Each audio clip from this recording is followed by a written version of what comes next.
कैसे देखते हैं? मैं इससे पहले भी बोला कि मैं हजरत से जाकर मिला और उनकी उम्मीदवारी का फैसला आने और नहीं आने के बाद ही हम उस मामले में कुछ बोलेंगे। कल हमको जब ये इल्म हुआ कि 12 बजे उनकी प्रेस कॉन्फ्रेंस है और वो अपना फ़ैसला सुनाएंगे, तो हमने ये प्रेस कॉन्फ्रेंस रखी। देखो, जमहूरियत में सबको हक है कि वो इलेक्शन में आए। अब उन्होंने क्या सोच के तैयारी की थी और अब इलेक्शन लड़ने की बात क्यों नहीं बोलते, वो बात मैंने सुनी। मगर अगर वो इलेक्शन में आते तो बहरहाल इस शहर की बेवजनी कम होती थी, मगर अब वो एक चीज़ नहीं हुई। इसलिए आगे की स्टेप क्या होना चाहिए, तो हमने ये 1 मई को जो संविधान सुरक्षा यात्रा निकालने का फ़ैसला आज मौलाना उमरान साहब के फ़ैसले के बाद ही हमने ये फ़ैसला लिया है। और हम चाहेंगे कि हमारी संविधान सुरक्षा यात्रा में वो भी शामिल हो। संविधान सुरक्षा यात्रा में आप इसको किसके खिलाफ निकालेंगे? हम फ़िरका परस्त के खिलाफ ये यात्रा निकालेंगे। मगर आज मैं एक बात बोला कि मालेगांव शहर की बेवजनी, अगर कोई ये समझेगा कि कोई मुतबादिल हल नहीं है, तो हम वो बेवजनी भी ख़त्म करने की कोशिश करेंगे। मगर यात्रा फ़िरका परस्तों के खिलाफ रहेगी। हाँ, इस बीच में अगर उम्मीदवार ने जीतने के हिसाब से कोशिश की तो हम उस यात्रा से पहले या यात्रा के दौरान वो फैसला करेंगे कि हमें क्या करना है। यात्रा कहाँ से निकलेंगी और कहाँ कहाँ घूमेंगी? मालेगांव शहर और धुलिया शहर में यात्रा निकालने का फ़ैसला किए हैं। अभी जगह, क्योंकि आचार संहिता लगी हुई है, परमिशन लेने का सवाल है, तो वो सब चीज़ों के लिए अभी हमारे पास हफ्ते भर का वक्त है। तो हम वो सारी चीज़ें, एक मीटिंग हमारी पार्टी के लोगों की बुला के तय करेंगे और 2-3 रोज़ पहले उसका ऐलान करेंगे कहाँ से निकलेंगे और कहाँ कहाँ जाएंगे। क्योंकि परमिशन जिस हिसाब से मिलेगा उस हिसाब से यात्रा निकाली जाएंगी। रोज चलेंगी यात्रा की सिर्फ एक दिन के लिए रहेगी? नहीं, कई दिन चलेंगी। ऐसा। और इसी बैनर से अगर हमको आगे जलसा लेना पड़ा या इलेक्शन की कोई भी प्रचार मुहिम में हिस्सा लेना पड़ा, तो हम संविधान सुरक्षा यात्रा के बैनर से ही ये इलेक्शन 20 मई तक लड़ेंगे। संविधान सुरक्षा यात्रा आपके पार्टी की जानिब से है या फिर आपकी तंजीम की जानिब? नहीं, पार्टी की जानिब से, समाजवादी पार्टी की जानिब से है। हमारा मकसद है मालेगांव शहर, मालेगांव आउटर का हिस्सा और धुलिया, इन हिस्सों में यात्रा निकालने की हमारी प्लानिंग है। नहीं लड़ रही है तो वो तो आगे लोगों से मुलाकात कर रही है। अब इन्हें कैसे लड़ना चाहिए? नहीं, देखो, इलेक्शन लड़ना, ये आप लोग भी जानते हो कि इलेक्शन लड़ने का कोई प्लानिंग नहीं है। जैसे आज तक के मालेगांव शहर या मालेगांव आउटर में मेरी मालूमात में कोई ऑफिस नहीं है, कोई एक जिम्मेदार नहीं है। हर 6 असेंबली कॉन्स्टिट्यूंसी है। इससे पहले भी अमरीश भाई लड़े, कुणाल पाटिल लड़े, तो वो कहीं ना कहीं 1-2 लोग जिम्मेदार दे दिया करते थे। ये मैं भी मानता हूँ कि कोई इतने बड़ा इलेक्शन में उम्मीदवार रोज़ आना सबसे मिल नहीं सकती, मगर उनका कोई जिम्मेदार हर असेंबली कॉन्स्टिट्यूंसी में होता है। मगर अभी तक हमें यह नहीं बताया गया कि यार फला आदमी कोई है जो जिम्मेदार है, फला जगह उनकी ऑफिस या कोई मकान लिया गया है जहाँ से वो इलेक्शन के काम काज करेंगे। तो जब मैनेजमेंट नहीं है, प्लानिंग नहीं है, मिलना जुलना तो ऐसा है कि मिलेंगे तो अभी रिजवान बैटरी वाला भी ऐलान कर देंगे, कोई कांच वाला भी ऐलान कर देंगे, तो वो भी मिलेगा जुलेगा। मिलने जुलने से ही सिर्फ इलेक्शन नहीं होता। इलेक्शन जीतने के लिए बहुत से मरहले हैं, बहुत सी प्लानिंग है, वो सब बहरहाल फ़िलहाल तो नहीं दिख रही है। तो इंडिया अलायंस की पार्टियों में ही तालमेल की कमी दिख रही है, ऐसा लग रहा है क्या? देखो, मैं एक बात बोला कि हमारा मकसद मुल्क में जो हालात हैं, ख़ास तौर से जितने सियासी सोच रखने वाले दिग्गज इस मुल्क में हैं, सब ये बात महसूस कर रहे हैं कि आने वाला वक्त संविधान पे हमला होने जैसा है। ऐसे वक्त में हमारा मकसद ये है कि किसी भी तरीके से ये कॉन्स्टिट्यूंसी में बीजेपी हारे।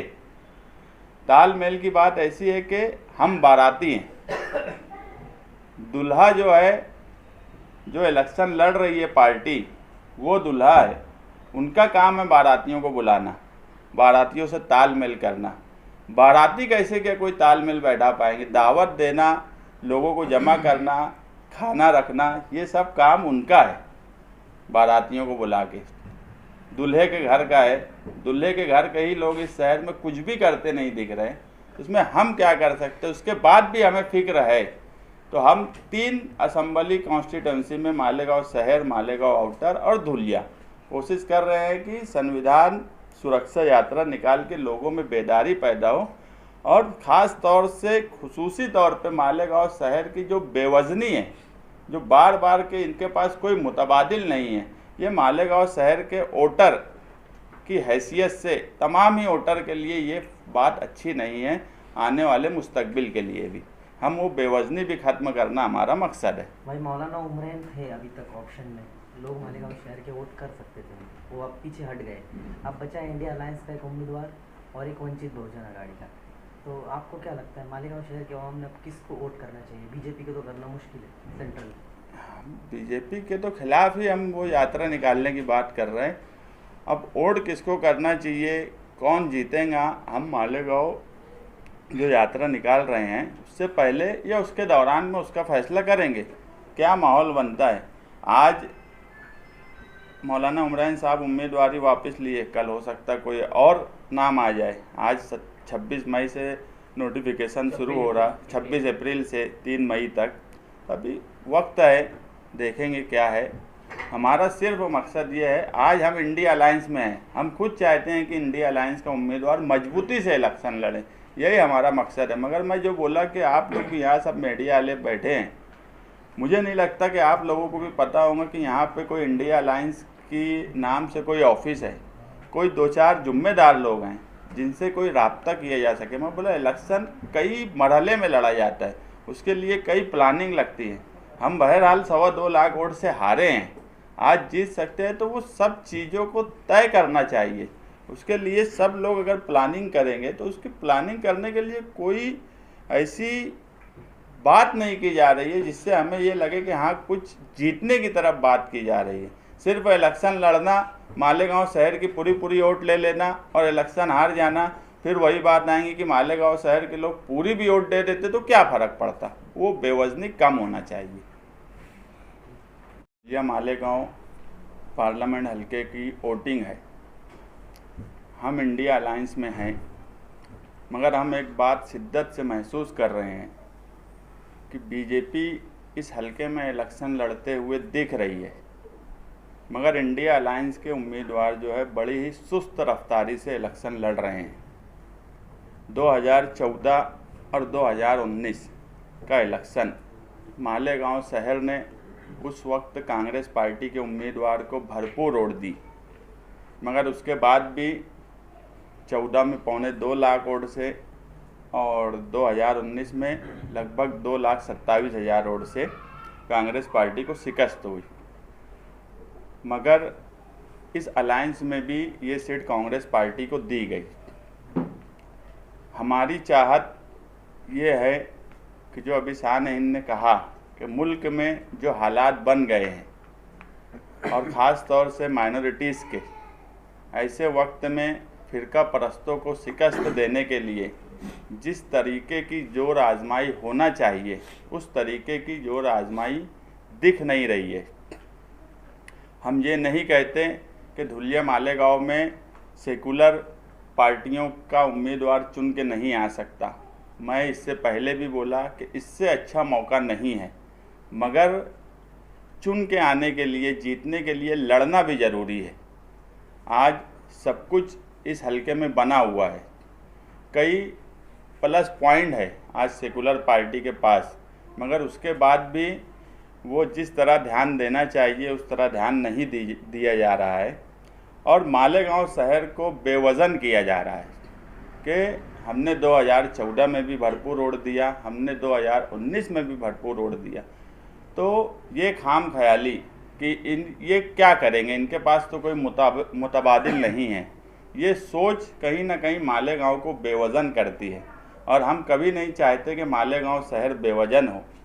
इसलिए हमने ये तय किया है कि 1 मई से महाराष्ट्र डे के मौके पर संविधान सुरक्षा यात्रा के बैनर तले हम एक यात्रा मालेगांव शहर में निकालेंगे जो कई दिन तक चलेंगी। और धुलिया शहर में भी हमारी वहाँ के समाजवादी के कारपोरेटर्स और जिम्मेदारों से बात हुई है, वहाँ भी निकालने की बातचीत किए हैं।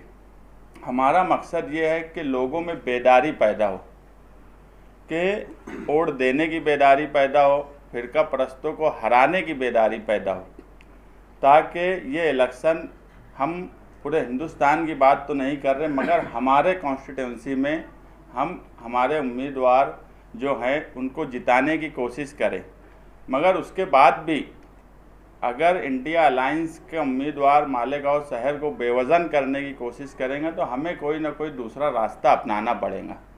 हम दो चीज़ चाहते हैं कि जीत कर भी आए और मालेगांव का वज़न अपना कायम रहे, ख़ास तौर से अक़लियत का वज़न अपनी जगह कायम रहे। अगर कोई ये सोच कर इलेक्शन में आया है कि इनके पास कोई मुतबादिल नहीं है, तो ये सोच को ख़त्म करना, फिरका परस्तों का मुँह तोड़ जवाब देना, इसके लिए संविधान सुरक्षा यात्रा निकालने का हमने फैसला किया है।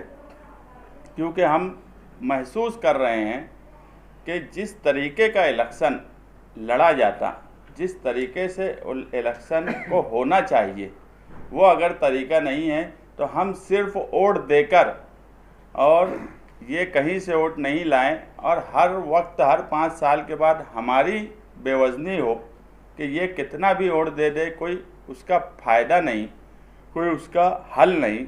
ये चीज़ अब इस इलेक्शन में ख़त्म होना हमारा मकसद है। कॉन्फ्रेंस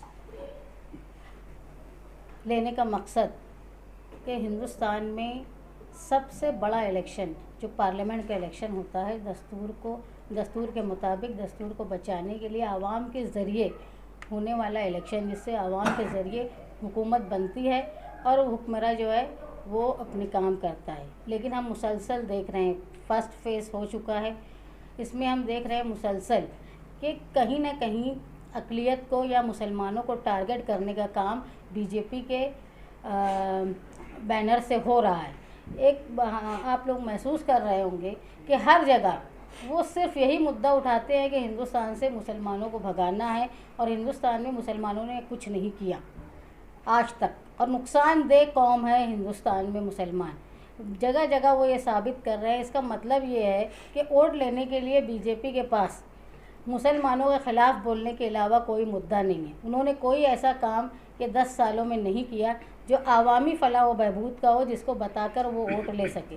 इसलिए उन्होंने एक टारगेट कर लिया है कि मुसलमानों को बुरा बोले। चाहे अमित शाह जो है वो 4% रिजर्वेशन के ख़िलाफ़ बोलते हैं, कहीं मोदी अभी पिछले दिनों हमारे दस्तूर के या हमारे कॉन्स्टिट्यूशनल पोस्ट के सबसे बड़े पोस्ट जिनके पास है वो मोदी जी, उन्होंने अपनी तकरीर में कहा कि हिंदुस्तान की जो संसाधन है, जो सरमाया है, उस पर हक अगर दूसरी गैर बीजेपी की हुकूमत आ गई तो वो हिंदुस्तान के जो हुकूमत के सरमाए हैं उसको मुसलमानों को बांट देगी और हिंदुओं को कुछ नहीं मिलेगा। ऐसा नफ़रत भरी तकरीर उन्होंने की। और उन्होंने बोलते हुए एक लफ्ज़ बोला, घुसपैठिए।